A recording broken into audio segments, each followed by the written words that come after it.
Hey guys, it's Coach Steve, and I've got this week's workout brief. Starting on Monday, we're going to start with doing some cleans, and we're going to build to a heavy single rep. So this means whatever variation you can do the strongest, that's the one we want to go with, and go as heavy as you can, preferably with good form. Don't let it break down too much. Don't practice ugly reps for sure. But it should be challenging. So it may challenge your ability to stay tight and everything. Be very specific about what you're doing there. No injuries. A lot of times doing these 1 rep maxes, we can kind of go beyond what we're fully capable of. So keep it within that realm. Once we're done with that, we're going into a workout where we're going to do 30 squat cleans. And every 5 reps, we're going to do 8 wall ball shots. Another way of thinking about that is I could have just said 6 rounds of five squat cleans and 8 wall ball shots, but it's more fun to think of it in total reps. Goal here is that this should be somewhat challenging. It's a lot of squats. So just keep that in mind, especially after doing those cleans. Your legs are going to get very fatigued with this one. Don't let that negatively impact those cleans. You want to be able to move under that bar very effectively.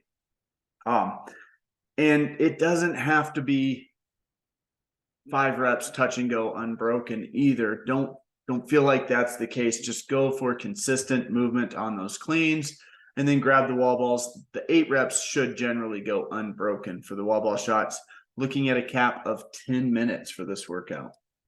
On Tuesday, we're practicing some more Turkish get-ups, 4 sets of 3 each side.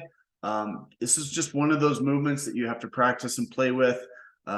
If you did last week's Turkish get-ups, the idea is try to go to about the same weight for 1 more rep.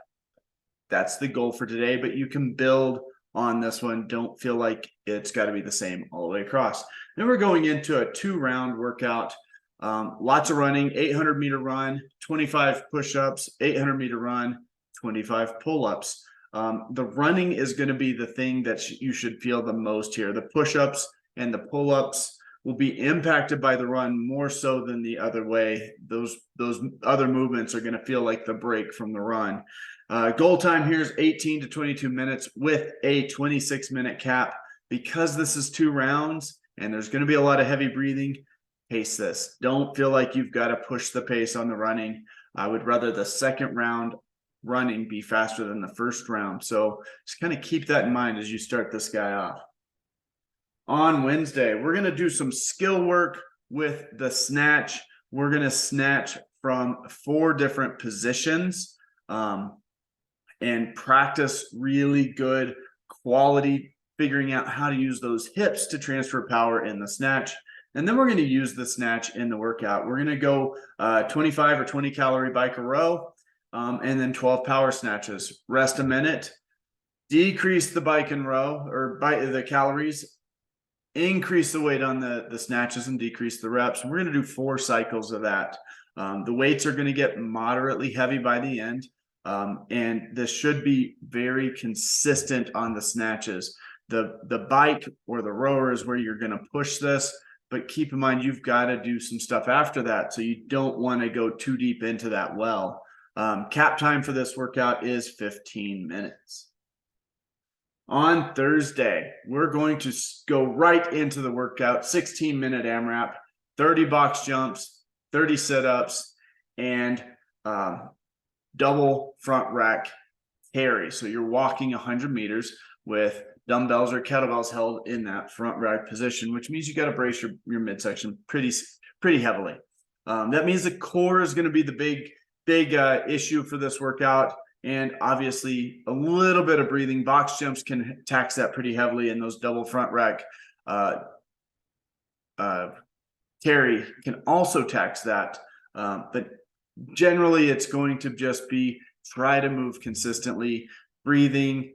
Everything should just kind of be at a nice even pace. So I don't really see this as being too limited by anything other than just fatigue. Overall body fatigue will be the thing, maybe a little bit of breathing issues. After that, we're going into a cash out 12-round EMOM. we're going to go between 3 different movements. We're going to do some toes to bar, some Superman rocks, and then a 45-second overhead double dumbbell walk. Very similar to the front right carry, except this time we're going to do it overhead. This is an EMOM, so not really concerned about distance on that walk. Just go for 45 seconds. On Friday, we're going to continue working on our box squats, going 4 single reps, going for something that feels heavy for you. Box squats are one of those where we definitely don't want to fail those because there's no place to dump the weight. But if you feel like you need a spot, get some help. We can get spotters in there to help you make sure that nothing gets hurt while doing these box squats. These should be heavy. They should feel like they're very taxing. You do not necessarily have to go full 1 rep max, but I do want you going heavy. After that, we're going into an 18-round EMOM where we're going to do 5 front squats 1 minute, 50 double unders the next minute, 15 bodybuilders, which is the top half of the burpee, the 3rd minute. And we're going to repeat that 6 times. The front squats, pick your weight, pick something that's moderately heavy. 6 rounds of that's going to add up. So just kind of keep that in mind, but you want to tax yourself a little bit on those. The double unders definitely need to be consistent. Bodybuilders, just fly, just get through them fast. On Saturday, we're going to practice for a partner WOD and then get into it. So this is a shuttle run and wall walk, as well as overhead, shoulder to overhead. So the workout is one partner is going to do a wall walk, 3 shuttle runs, which is down and back 3 times, and then 5 shoulder to overhead. Once that partner completes, the other partner is going to go do the same thing. And you're going to ping pong like that for 30 minutes. One partner completely finishes around before the next partner jumps in. And that's what this is looking like. This should be a very 80+% push on each round. You should be able to push decently hard on this. You get a break when your partner's done. So find somebody that's going to be able to push the pace about the same rate you do so that you don't have a lot of downtime while you're flying through the workout on your half. That's what we have coming up this week, guys. Look forward to seeing you in the gym. Bye.